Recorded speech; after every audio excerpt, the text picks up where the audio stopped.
Like Vaporwave music, aesthetics, and content? Well, if this is your first time here, click the subscribe button and hit that little bell to stay up to date with me the moment I release new videos. What's up everyone, Chennington here, excited to showcase some incredible mockups done by Galaxy Wolf. I saw them on Reddit and I was absolutely blown away by them, and I asked him if I could make a video discussing them, and he was kind enough to allow me to use them, so thanks, my brother. And I'm gonna post the original imgur link, I don't even know how to say it, whatever link, in the description of this video, so check that out as well. He also goes by Dead Disc Drive on Bandcamp and currently has a limited cassette run of his latest album, Declassified Space Exploration. Definitely check that out. The whole thing is dripping in this interstellar, trapped in deep space yet optimistic vibe to it all. It's pretty sweet. Alrighty, so let's check some of these bad boys out. Alright, so up first we got the quintessential Vapor Trap classic Blank Banshee 0 by Blank Banshee on a really sweet looking cerulean blue vinyl. The back artwork complements the front artwork perfectly, wrapping the entire jacket in pretty much the national colors of Vaporwave at this point. It's simple and to the point, just like the front, matching that slightly italicized white typeface that pops out on the gradient of color. I think it would also be really cool if the vinyl had a similar color gradient like the artwork background, like that purple going to blue. I think that would really tie together this whole package really well. Alright, next up, Vektroid Neo Kali. I love this design. I mean, I love the original artwork too. For anyone who's never seen the album art with, there's no title on it, it's just that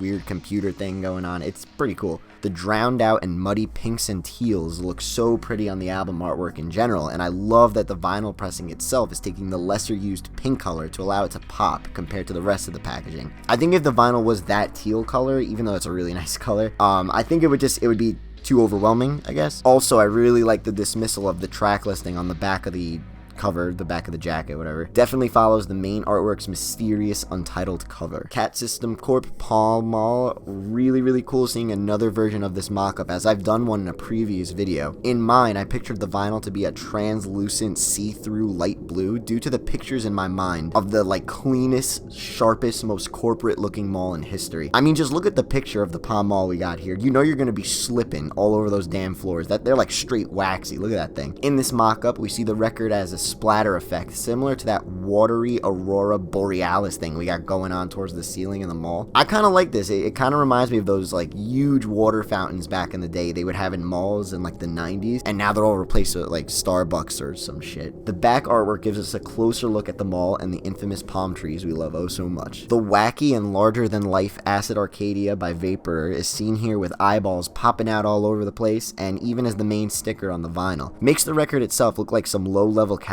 in Monster Rancher or something. That explosive sunbeam effect done on the vinyl looks really sweet, makes the vinyl itself really look like a giant all-seeing eye. The back artwork follows the front in terms of typography with its wobbly, wavy track listing. Would love having this piece on my shelf. It looks like a graphic design project in high school gone terribly wrong due to sleep deprivation and pretty much not caring about my grades. Chuck Person's Echo Jams Volume 1. Here we have one of the most highly awaited vinyl pressings, and an official one to say the least. Echo Jams Volume 1 on a darker royal deep sea blue vinyl we got going on here. I definitely think it's a pretty color, and obviously it complements that underwater vibe. However, I do think a more obnoxious anti-oceanic color would make this thing really interesting. Take that strong red in the trimming that says Echo, or the glowing yellow in the word Echo towards the top of the artwork, and I think this thing would be really striking to anyone's eyes upon popping it out of the jacket. I think the back artwork could be better, a little more simpler, with a basic 1980s grainy underwater background or texture like the ones you saw in your old science textbooks. Would really capture the overall Vaporwave vibe and allow the track listing to pop out on top of it with the proper contrast. Internet Club Redefining the Workplace, a corporate landmark gone pseudo-tropical.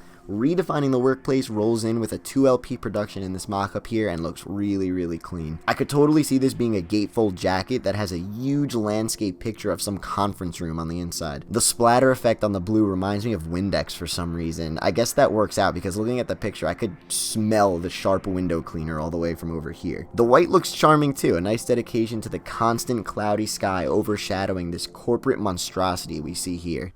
Luxury Elite World Class. I mean, come on, there's really no other way to make this vinyl mockup. I think everyone would go about it this way. That dusty maroon is a trademark of the World Class album artwork, and it is a vital component to that luxury hotel vibe of mid-80s Manhattan business trips. Not really much to say here. It looks it looks pretty. The minimalistic back looks great, and everything just ties together with that high-class aura. Very, very, very cool mock-up we got here for Dream Sequins. Happy the standard black vinyl was the route taken for this one, as it works well with the background of the artwork in general. The vinyl could have also been that hot pink color we see, you know, going on in the front and on the back too. It's further distributed on the back and looks really cool as this multiplied fading effect with the lady on the front cover. Clean looking track list and overall sweet package. Last but definitely not least, we got Blank Banshee Mega, and probably my favorite of this entire bunch of vinyl mockups we got here. Believe it or not, this is my favorite Blank Banshee album. I think one day I'm going to eventually make a video discussing the top, you know, the only 3 Blank Banshee albums as of right now, but my top 3 in order of them, and I'm going to discuss, you know, why they're my favorite and what makes them up. So stay tuned for that. Anyway, this loud, vivid, and bright purple and pink gradient would absolutely explode out on anyone's record collection. I'd probably even display this thing in a frame or something. It looks so tasty. This highly intensified pink color we got going on the vinyl looks absolutely insane and would definitely scream out on my fluons. No better way to exaggerate that explosive and bright art style we see on the Blank Banshee album covers. The track listing follows the same guidelines as the Blank Banshee Zero mockup in the beginning of the video, and further pushes me this idea I've always had of a Blank Banshee vinyl box set. I think the entire Vaporwave universe would lose their minds if that shit ever happened. Blank Banshee, listen to me, man. If you're watching this, make that happen, buddy, alright? Check out some of the other Vaporwave vinyl mockups I've done in previous videos. Would absolutely love you guys to check them out and let me know what you think about them. What Vaporwave albums do you want to see come to life on vinyl? Thanks again for watching, guys. As always, your boy, Pad Chennington.